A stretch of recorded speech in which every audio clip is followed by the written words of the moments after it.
Today's topic is mycoplasma, जो हम पिछली क्लास में स्टार्ट कर चुके हैं और आज हम इसी टॉपिक को कंटिन्यू करेंगे। हमने आपको पिछली क्लास में बताया कि mycoplasma unicellular prokaryotic non motile organisms होते हैं। माइक्रो ऑर्गेनिजम्स हैं जो कि बैक्टीरिया से भी छोटे आकार के होते हैं, फ्री लिविंग होते हैं, पैरासिटिक और सैप्रोफिटिक दोनों कंडीशंस में पाए जाते हैं, प्लेओमॉर्फिक होते हैं, यानी इनका जैसा कि इनका नाम है माइकोप्लाज्मा, जिनको कि मॉलिक्यूल्स में रखा गया है, और मॉलिक्यूल्स यानी सॉफ्ट स्किन जो ऑर्गेनिजम्स होते हैं, तो सॉफ्ट स्किन होने के कारण ये प्लेओमॉर्फिक होते हैं। इनकी आकृति अलग अलग शेप की होती है। For example filamentous, cocci, stellate यानी तारे के आकार की, और इरेगुलर शेप इनका हो सकता है। इनमें सेल वॉल एब्सेंट होती है और जो आउटर मोस्ट लेयर होती है सेल की, वो प्लाज्मा मेम्ब्रेन होती है, जो कि ट्रिपल लेयर्ड होती है और लिपोप्रोटीन और फॉस्फोलिपिड्स की बनी हुई होती है। माइकोप्लाज्मल सेल में डीएनए और आरएनए दोनों प्रेजेंट होते हैं, और जो न्यूक्लियस होता है वो न्यूक्लियोइड फॉर्म में होता है, क्योंकि आपको पता है कि माइकोप्लाज्मा प्रोकैरियोटिक ऑर्गेनिज्म है, जिसमें कि केंद्रक जो होता है वो बहुत प्रिमिटिव टाइप का होता है, अल्प विकसित होता है, जिसमें जो जेनेटिक मटेरियल होता है डीएनए या आरएनए वो बिखरी हुई अवस्था में पाया जाता है, यानी न्यूक्लियर मेम्ब्रेन नहीं पाई जाती है। तो आप देख रहे हैं इस डायग्राम में कि माइकोप्लाज्मा में डीएनए और आरएनए किसी न्यूक्लियर मेम्ब्रेन में परिबद्ध संरचना नहीं है, न्यूक्लियर मेम्ब्रेन एब्सेंट होती है। आज हम जो टॉपिक स्टार्ट करेंगे that is reproduction in Mycoplasma. Morowitz and Tourtellotte ने 1962 में बताया कि माइकोप्लाज्मा में सेक्सुअल रिप्रोडक्शन एब्सेंट होता है, और इसमें जो कॉमन प्रोसेस है रिप्रोडक्शन के, जनन के जो मेथड्स हैं, विधियां हैं, वो बाइनरी फिजन द्वारा और एलिमेंट्री बॉडीज़ द्वारा होती हैं। बाइनरी फिजन मतलब द्विविभाजन द्वारा, और एलिमेंट्री बॉडीज़ मतलब प्रारंभिक काय द्वारा माइकोप्लाज्मा में जनन होता है। इस डायग्राम में आप देखिए, ये द्विविभाजन की विधि को बता रहा है। जैसा कि आपको पता है, जो बाइनरी फिजन होता है वो प्रोकैरियोट में रिप्रोडक्शन की एक बहुत ही कॉमन मेथड है। इनफैक्ट उसमें भी आप पढ़ेंगे, बैक्टीरिया में भी, कि द्विविभाजन पाया जाता है। जो बाइनरी फिजन होता है, देखिए उसमें जो पेरेंट सेल होती है वो दो समान आकार की डॉटर सेल्स बनाती है। इस प्रोसेस में जो सेल होती है, पेरेंट सेल या जनक कोशिका जिसे आप कहते हैं, ये आकार में वृद्धि करती है, और आकार में वृद्धि करने के साथ साथ इसके जो दोनों पार्श्व से अंदर एक खांच बनना शुरू हो जाती है, और ये खांच तब तक अंदर की तरफ चलती रहती है जब तक कि दो समान कोशिकाएं नहीं बन जाती हैं। और इस खांच बनने के साथ साथ जो जेनेटिक मटेरियल होता है, ये जेनेटिक मटेरियल भी दो समान भागों में, जो डीएनए है वो भी दो समान भागों में डिवाइड हो जाता है, और इस तरह से फिर दो कोशिका बन जाती हैं, जो वापस से एक मैच्योर कोशिका में कन्वर्ट होती है, एक मैच्योर कोशिका में डेवलप होती है, परिवर्तित होती है, और फिर अगेन इसमें बाइनरी फिजन होता है। तो इस तरह से इसमें बाइनरी फिजन द्वारा माइकोप्लाज्मा में रिप्रोडक्शन होता है, जिसमें कि एक जनक कोशिका से दो पार्ट में डिवाइड होकर के, जो कि अप्रोक्सीमेटली समान आकार की कोशिकाएं, इसमें पुत्री कोशिकाएं बनती हैं। ये बाइनरी फिजन माइकोप्लाज्मा में एक स्लो प्रोसेस है, क्योंकि जो माइकोप्लाज्मल सेल होती है उसमें more than one genetic material पाया जाता है, जेनेटिक इन्फॉर्मेशंस होती हैं इनफैक्ट। तो इसमें जो बाइनरी फिजन द्वारा रिप्रोडक्शन होता है वो थोड़ा स्लो प्रोसेस होता है, और तकरीबन 3 से 6 घंटे का समय इसमें लगता है। कुछ प्रजातियों में 6 से 9 घंटे का समय भी इस रिप्रोडक्शन में लग सकता है। दूसरा जो रिप्रोडक्शन का मेथड है that is reproduction by young elementary bodies द्वारा। जो प्रारंभिक काय जो बनती हैं, यूनिट सेल्स जो बनती हैं, इकाइयाँ बनती हैं माइकोप्लाज्मल सेल में, उससे भी इसमें रिप्रोडक्शन होता है, इसमें जो माइकोप्लाज्मा सेल होती है ये एनलार्ज होकर के जब फुल्ली मैच्योर हो जाती है तो इसका प्रोटोप्लास्ट अनियमित यानी असमान भागों में विभक्त हो जाता है, और हर जो प्रोटोप्लाज्म होता है वो एक यूनिट सेल बना लेता है। और ये जब सेल मेम्ब्रेन, जो प्लाज्मा मेम्ब्रेन है, ये जब फट जाती है तो ये इकाइयाँ बाहर निकल जाती हैं और प्रारंभिक काय या प्राइमरी बॉडी कहलाती है। उसके बाद एनलार्ज होती हैं, इंटरमीडिएट सेल्स बनती हैं, यानी सेकेंडरी या टर्शरी स्ट्रक्चर्स में हम इनको बोल सकते हैं, और फिर बाद में फुल्ली एक मैच्योर कोशिका में डेवलप हो जाती हैं, विकसित हो जाती हैं। तो ये है रिप्रोडक्शन बाय एलिमेंट्री बॉडीज़, कि जिसमें जो मैच्योर सेल है उसका प्रोटोप्लाज्म यूनिट इकाइयों में कन्वर्ट हो जाता है। प्रत्येक प्रोटोप्लाज्म का जो भाग होता है वो अपने आसपास सेल मेम्ब्रेन विकसित कर लेता है और प्रारंभिक इकाइयाँ या यूनिट सेल्स बना लेता है, और ये यूनिट सेल्स एक मैच्योर कोशिका बनाती हैं। और इसमें फिर से दो विधियों द्वारा, बाइनरी फिजन द्वारा एंड एलिमेंट्री बॉडीज़ द्वारा रिप्रोडक्शन होता है। तो ये माइकोप्लाज्मा की रिप्रोडक्शन की मेथड्स हैं, जिसमें कि माइकोप्लाज्मा दो तरह से मेनली डिवाइड होता है, रिप्रोड्यूस होता है, binary fusion and elementary bodies. Next is transmission of disease, यानी इनका ट्रांसमिशन किस तरह होता है।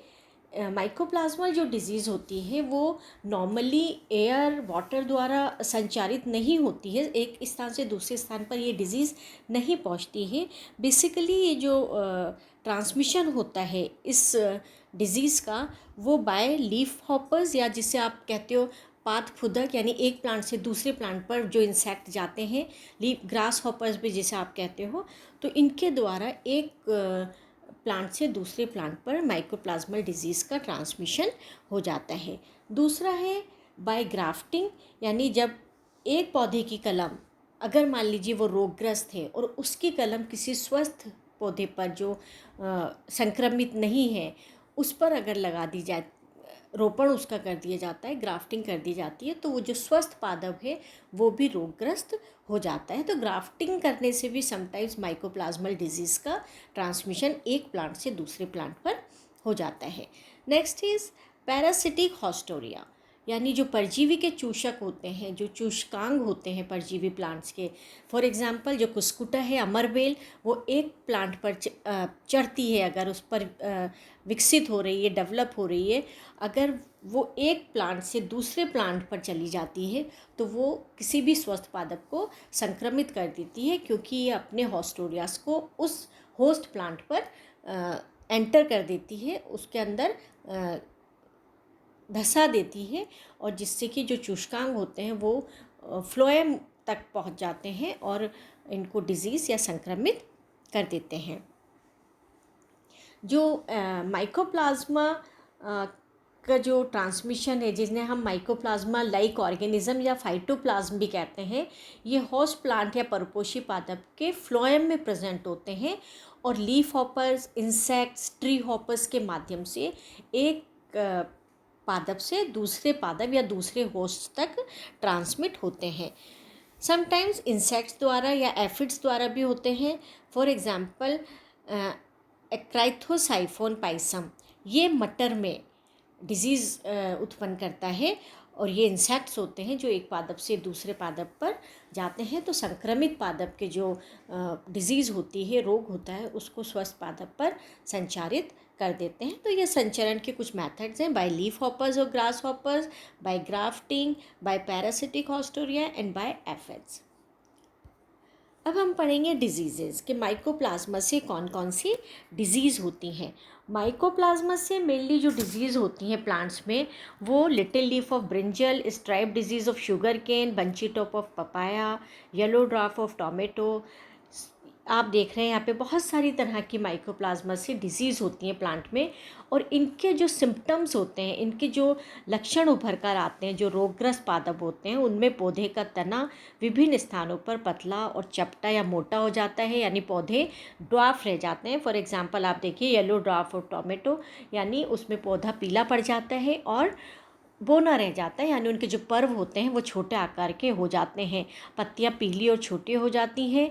माइकोप्लाज्मल डिजीज़ जिन प्लांट्स में होती हैं उनकी एक्सिलरी बड्स वृद्धि नहीं करके एक बंच के रूप में मॉडिफाई हो जाती है, या फिर समटाइम्स जो पूरा प्लांट है उसकी जो मार्फोलॉजी है वो बिल्कुल बदल जाती है, ऐसा लगता है जैसे झाड़ू के आकार की हो गई। तो विच इज़ जो डिज़ीज़ होती हैं, for example which is top of papaya, यानी पपाया का जो अग्रस्त पार्ट होता है ब्रांचेस का, वो ब्रूम लाइक स्ट्रक्चर्स में झाड़ू के नुमा संरचना में कन्वर्ट हो जाता है और उसी तरह से प्रदर्शित होता है।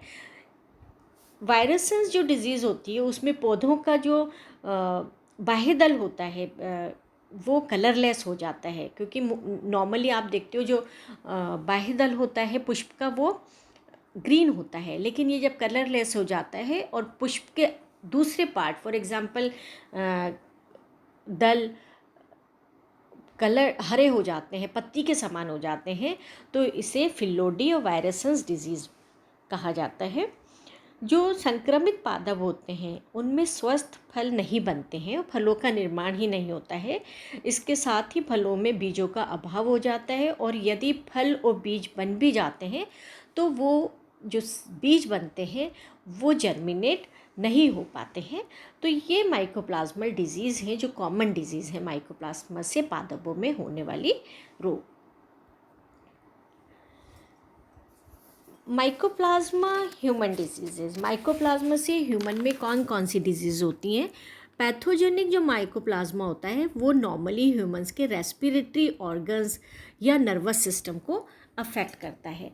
रेस्पिरेटरी डिजीज़ जिसमें कि निमोनिया की शिकायत हो जाती है या रेस्पिरेटरी ट्रैक्ट में कोई संक्रमण हो जाता है, तो माइकोप्लाज्मा निमोनियाई और माइकोप्लाज्मा सैलाइवेरियम जो माइकोप्लाज्मा की जातियाँ होती हैं उससे रेस्पिरेटरी डिजीज़ेज़ होती हैं ह्यूमन इंसान में या आदमी में।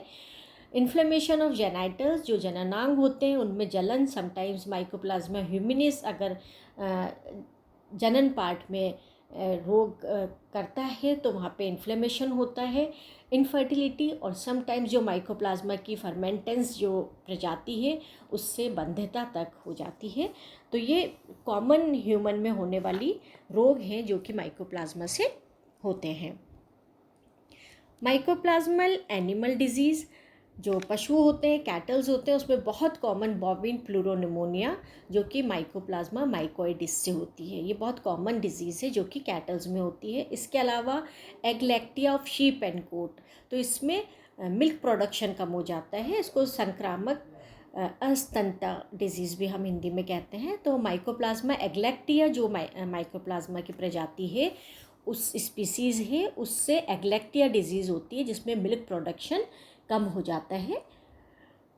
साइनाइटिस माइकोप्लाज्मा मेलिग्रेडिस द्वारा and genital inflammation by Mycoplasma bovigenitalium जो प्रजाति है माइकोप्लाज्मा की उससे माइकोप्लाज्मा एनिमल्स में डिजीज़ होती है, जेनाइटल इन्फ्लेमेशन हो जाता है। तो ये कॉमन डिजीज़ है जो एनिमल्स में होती हैं माइकोप्लाज्मा द्वारा। तो ये माइकोप्लाज्मा का कंप्लीट हमने आज आपको स्टडी कराया कि क्या कैसे माइकोप्लाज्मा में रिप्रोडक्शन होता है और कैसे इसका संचरण होता है एक पादप से दूसरे पादप पर by leafhoppers, by grafting, by aphids, एक प्लांट से दूसरे प्लांट पर संचरित हो जाते हैं।